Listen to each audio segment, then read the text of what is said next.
అందరికీ నమస్కారం. మాజీ ఎమ్మెల్యే, మాజీ మంత్రి మానుగుంట మైదర్ రెడ్డిని వైసీపీ అధిష్టానం పిలిపించిందా?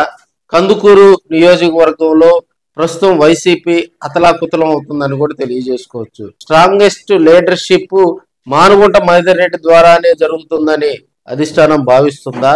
గతంలో ఎమ్మెల్యేగా పనిచేసి 2024లో మరి జరిగినటువంటి విపత్కర పరిస్థితుల్లో మరి మైదర్ రెడ్డిని తిరస్కరించి అధిష్టానం తప్పు చేశాము అనే ఆలోచనలో వైసీపీ అధినాయకత్వం మరి తొందరపాటు చర్యలను దిద్దుకునే కార్యక్రమంలో పడిందా?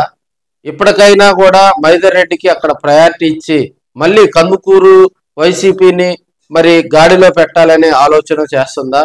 ఒక బీసీ సామాజిక వర్గ నేతను తప్పించి మరి ఓసీ సామాజిక వర్గంలో ఉన్నటువంటి వ్యక్తికి అక్కడ పగ్గాలిస్తే మరి కందుకూరులో వైసీపీ మనుగడ ఉంటుందా? ఇవన్నీ కూడా అర్థం లేని ప్రశ్నలు, మరి జవాబు లేని ప్రశ్నలుగా కూడా మరి కందుకూరు కాన్స్టిట్యున్సీలో జరుగుతున్నాయని తెలుసుకోవచ్చు. ఈ మధ్య కాలంలో కూడా వైసీపీ అధిష్టానం మైదర్ రెడ్డి గారిని పిలిపించింది. కందుకూరు కాన్స్టిట్యున్సీకి సంబంధించి అక్కడ వైసీపీని బలోపేతం చేసేందుకు తను సపోర్ట్ చేయాలని, లేదంటే మరి ఆయనే కనుక ఇంట్రెస్ట్ గా ఉంటే బాధ్యతలు స్వీకరించాలని పిలిపించిందని కొన్ని యూట్యూబ్ ఛానల్లో కూడా బాగా ట్రోల్ అవుతున్నటువంటి అంశం. సో దీంట్లో ఎలాంటి వాస్తవం లేదని మైదర్ రెడ్డి వర్గం అయితే ఖండిస్తా ఉంది. ప్రస్తుతం ఆయన ఆధ్యాత్మికంగా కూడా మరి కొన్ని కార్యక్రమాలకు మాత్రమే మైదర్ రెడ్డి గారు హాజరవుతున్నారని, ప్రస్తుతం అలాంటి ఆలోచన ఏమి లేదని, మరి ఏ పార్టీలో కూడా ఆయన వెళ్లకుండా ప్రస్తుతం ఆధ్యాత్మికం వైపే మైదర్ రెడ్డి గారు ఉన్నారని మైదర్ రెడ్డి వర్గం అయితే చెప్తా ఉంది.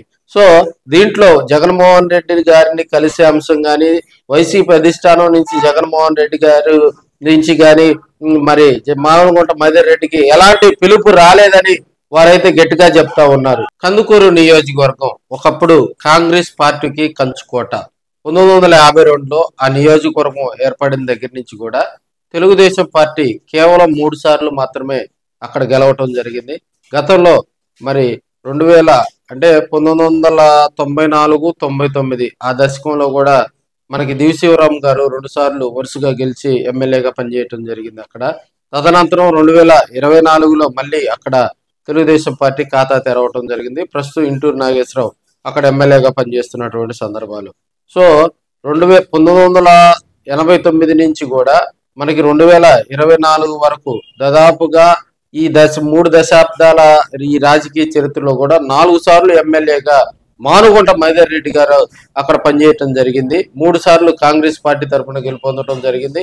ఒకసారి వైసీపీ తరఫున కూడా ఆయన గెలుపొందడం జరిగింది.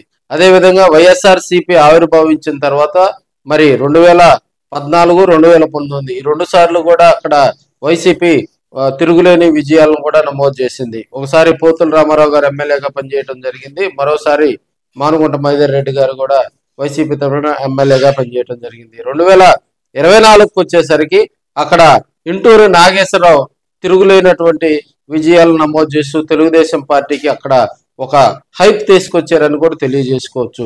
సో ఆయన మీద బుర్రా మధుసూదన్ యాదవ్ 2024 ఎన్నికల్లో కూడా మరి భారీ మెజార్టీతో ఓటమి చూసిన తర్వాత అడపాదడపా మాత్రమే కాన్స్టిట్యున్సీలో అందుబాటులో ఉంటున్నటువంటి సందర్భాలు మనం చూస్తూ ఉన్నాం. వైసీపీ కందుకూరు కాన్స్టిట్యున్సీకి సంబంధించినటువంటి వ్యవహారం తాడేపల్లి వైసీపీ కార్యాలయంలో కూడా అధిష్టానం గుర్రుగా ఉందని అక్కడ మరి జోరుగా కూడా ఈ అంశం వినిపిస్తా ఉంది. సో అక్కడ ఒక మంచి మాస్ లీడర్ని తీసుకురావాలని అధిష్టానం అయితే ఇప్పటికే దానిపై కూడా కసరత్తు చేస్తూ ఉంది.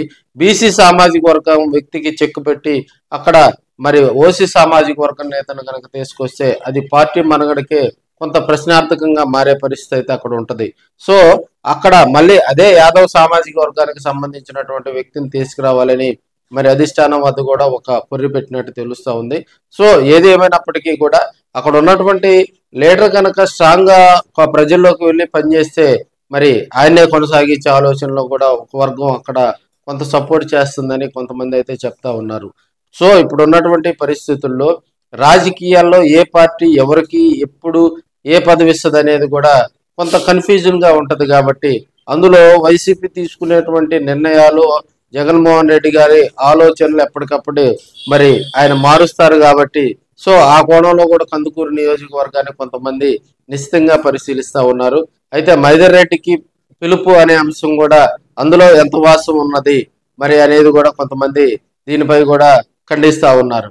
సో మహేందర్ రెడ్డిని మళ్ళీ రాజకీయాల్లో యాక్టివ్ చేయాలని అక్కడ ఉన్నటువంటి నాయకత్వం అయితే బలంగా విశ్వసిస్తూ ఉంది. సో జగన్మోహన్ రెడ్డి గారు తీసుకునేటువంటి నిర్ణయాల్లో ఏది ఎప్పుడు జరుగుతుంది అనేది కూడా చెప్పలేని పరిస్థితిలో కందుకూరు నియోజకవర్గం ఉందని, సస్పెన్స్ లో ఉందని కూడా మనం తెలియజేసుకోవచ్చు.